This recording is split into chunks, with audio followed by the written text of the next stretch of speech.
A while back on my email list, we asked for people who had got tricky borders so that we could do a helping hand and being able to understand what they were requiring in help to maybe get better plant selection or what they should be doing. Hello, I'm Rosie Hardy. This is Rosie Hardy Gardening. If you enjoy our videos, please do subscribe to the channel. So this was Rachel. She sent in a video, which is brilliant because a video is one of the best ways for me to be able to understand the borders that she has, and anyone else who is going to do this, a video is absolutely fantastic. Hi Rosie, this is the border that I'm having problems with. Kind of striped here at this end. Obviously we've got some steeper here, and I did grow the Verbena bonariensis from seed and put it at the end here, but I feel it's all been a bit overpowering for quite a small border. I thought what I did in this border I might then mimic and continue in these smaller borders here, if you think that would work. Now Rachel is in west coast of Scotland, UK, and there they have quite a large rainfall.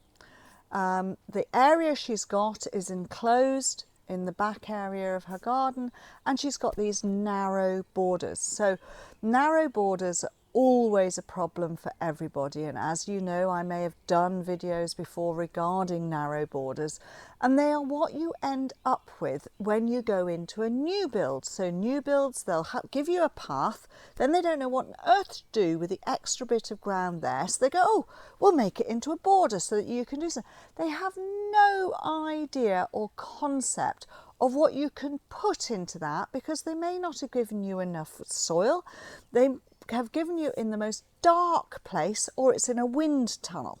Now in Rachel's case, it's not a wind tunnel. She has said to me it's not that windy there, but what she has got is she's got 50 centimetres of topsoil, so that's a good depth of topsoil.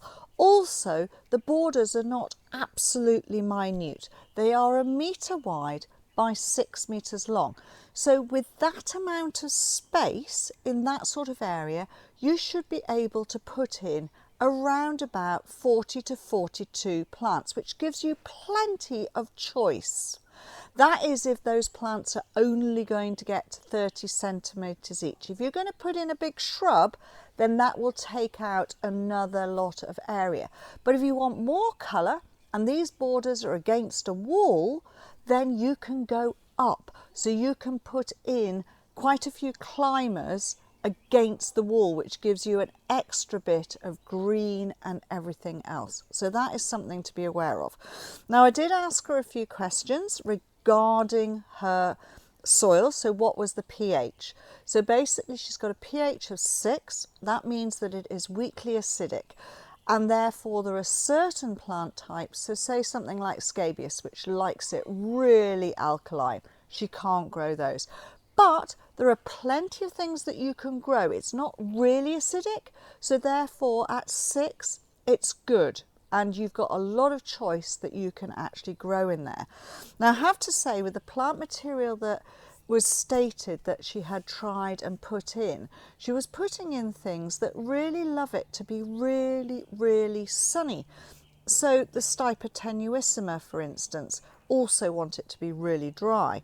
Verbena bonariensis, sun-loving plant. Erigeron, okay, but again, it's a sun-loving plant. So Rachel, you need to understand you are in a semi-shady border.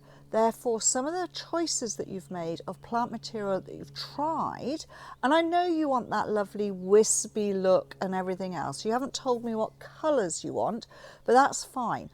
So you have to remember you're in a semi-shady spot. Therefore, it's more of a woodland appearance. It's not these bright sunny borders. So that's the first thing that I would like to say. So semi-shade, there are lots and lots of beautiful plants that will tolerate semi-shade. Absolutely no problem at all. Southeast facing. Yeah, so that gives us a clue. The amount of rainfall that you get, 1,300 and what do you say, 40 millimetres. That's high in comparison to quite a lot of other parts in the UK, but it's not too high, so it's a medium rainfall. That is absolutely fine. That means they're all going to get enough moisture. Absolutely no problem there. You say you mulch it every 2 years. Now, from looking at the video that you have sent me regarding the first border that you're wanting to look at, the 6 metre by 1 metre border, I would say that although you mulch it and you've got that amount of soil, your soil is actually lower than the paving and everything else. And it's lower, I would say, looking at it, by about 5 centimetres, that's 2 inches. That means that you can actually put a lot more additional organic matter into that, and looking at it, it's panning out. So you need to be putting in more organic matter. And I'm thinking that you need to be putting in something that's not as well rotted as you've been putting in, so that you can get a bit more friability to the soil. From looking at what you've put in there, I can see a very flat, very solid soil. And I think what you need to do is you need to be adding more in there. And it may not be that you need to add in mulch. It may be that you need to add in a little bit of grit just to get a little bit of aeration into the soil that you've got. So just think about that, a little bit of horticultural grit with a little bit of more mulch, and just dig that in, and that will help with everything and stop it looking so compacted. It really does look very compacted, the soil that you're showing on the video that we've got. If you do that, then the world's your oyster, as long as you look for plant material that is happy in semi-shade. So think about things that are woodland, edge of woodland plants, not the Mediterranean plants that you've been looking at so far. It looks like there's a big shrub that you've got in there. That might be a hydrangea. That will be very, very happy. You can put more climbers up the wall. They will be happy as well. You say you've got a Astrantia. Brilliant. Put in maybe 1 or 2 other colours of Astrantia. That is great. I have some other things that I have noted down that will probably work really well for you. They will give you the height, they'll give you the airiness, they'll give you some perfume, they'll give you some colour change, all of those things. So Brunnera. Brunnera are fantastic. You get those beautiful forget-me-not blue flowers in the spring. You get the beautiful foliage. So Brunnera Jack Frost, that would be ideal as something in there to start off with. Actea, because that will give you autumn, beautiful. Get some of the simplex forms with the dark purple foliage. They will love those conditions you've got there. And then you'll get that beautiful perfume and those lovely white to creamy white flower spikes. So that's something else. Recently I set up an email newsletter, and if you want to sign up, then please click in the comments link below or scan the QR code on the screen now. If you sign up, you get an exclusive video.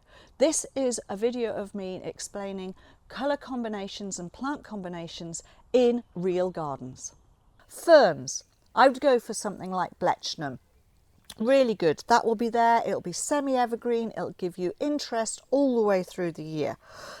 The Astrantia and Erigeron that you've already got, not a problem. Keep them there. Get some more Astrantia. They will really be good for you. I think you need a little bit of salvia rather than Verbena bonariensis. Try some salvia. Try Salvia nemorosa caradonna, for instance. That will love it where you are. That is quite a tough one. And maybe even try Amistad. Again, give you a bit of height. You haven't got any hardy geraniums in there. They just love those sorts of conditions. So you would be really good with those. You can get white, you can get pink, you can get purple, you can get all the way through the year. That will help. You can get low ones, you can get tall ones. So look into those as well. Lamium, the dead nettles, they will love that area. Now, something which a lot of people forget about is Amsonia or Blue Star. Now, Amsonia is lovely, and if you get ciliata or illustris, then you get these lovely upright plants. So they take up a small amount of space, but they go up tall. So that's what you need to be looking at. So you'll be able to get all of these different things. Now, if you like grasses, and it looks as though your Stipa tenuissima are doing okay, but they're not happy there. They're not really the right sort of grass for that area. You'd be better with a Hackana or a Molinia. Those will be much, much better to give you that lovely sort of flowing type. So you're still looking at a grass, but you're looking at a different genus to give you the effect that you're looking for. What else have I put down here? Cirsium. So they can get a little bit big, but they're lovely, lovely red thistles. They're in Scotland. It's your flower. Yeah, for heaven's sake, get a thistle in there. Get a cirsium in there. Euphorbia palustris. It is one that likes damper conditions. It's one that will be happy in a semi-shady position. It's a beautiful plant and it'll keep on going through the season. And then filipendula. So there are either white ones or pink ones. You can get smaller, lower growing ones. You can get taller ones.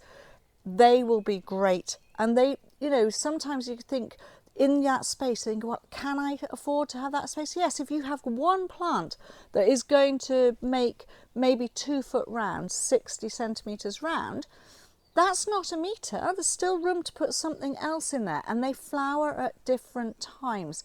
So it's getting these occasional big plants, having little low ones as well, having them flower in the spring, having them flower in the summer, having them flower in the autumn. You will get so much more interest if you go for the plants for the right conditions. Now, if you're wanting climbers, then you can look at, say, maybe actinidia.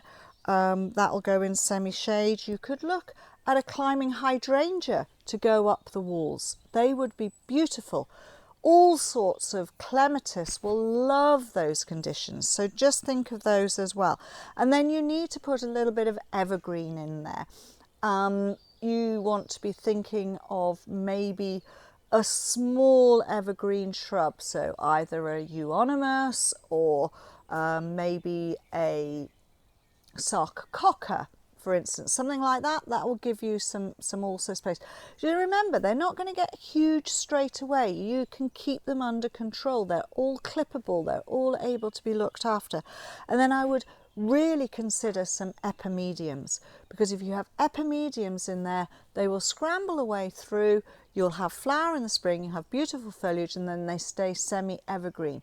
Instead of what you're showing me in your picture, where you've got loads and loads of bare or soil and then the odd thing here and there. You need to be thinking of putting more in. Remember, you can put up to 42 plants in there if they're going in the bottom. If they're going in the bottom and going upright, you've got extra room for another 5. Yeah, so think of that. And then you're asking about your other borders. Now your other borders are much narrower, so they obviously look as though they're only 40 to 50 centimetres wide. So you can probably only get one big thing and maybe some small stuff. So think about some alpine type plant material, which is not going to get as big, but you're going to get lovely mounds, but ones that again want to be in the semi-shady sort of positions. There are saxifrages that you can put in there. Again, there are smaller epimediums that you can put in there, smaller hardy geraniums. There are smaller grasses. All of these things, and then perhaps put the odd evergreen shrub in here and there, and again something up the walls. Always remember that something that's got a small base but goes up high is not going to take as much feeding down at the bottom. And then once you've got all these plants in, mulch them, keep them mulched, a little bit of mulch and grit together, and that will all work in the soils.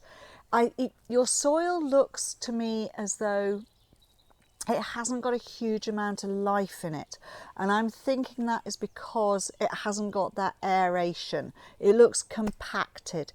So you need to be digging in a bit of grit, you need to be putting in some mulch, and if you can find somebody who's got very good soil and they have, you know, it's got lovely microbes in it. Just ask them if you can just have a small pot full of their soil to just put into yours, and that will give you some microbes. Once those microbes are in, they will spread through and you will get much healthier, happier soil once you have done that. So what else did I put down here? Put some bulbs in, yeah? Put in some snowdrops, put in some narcissus, because they're all going to come up and then die back down. So you've got to remember that you've got plants that are going to come up, plants that are going to go down, and that's where you are. But remember, as you said to me, it is a semi-shady area. So you are not going to be able to put in those Mediterranean wafty plants, but there are semi-shady wafty plants going to give you some really good effects in there. And if you need different colours, then just come back to me and say, I'd rather like to have a little bit of this colour and that colour, because at the moment I've given you blues and creams, green, purple, with the hardy geraniums, pinks and everything else. Amsonia is blue again, a little bit of lime green with the Euphorbia palustris. You probably need a little bit of yellow in there, a little bit of soft yellow. So that could be something like a ranunculus along those lines, but all of those will give you help. But I think you need to get a little bit of life into that soil, get it just turned over a bit of grit, bit of more manure, or whatever you've got in the way of green manure that you can put in there, and then start putting in these extra plants.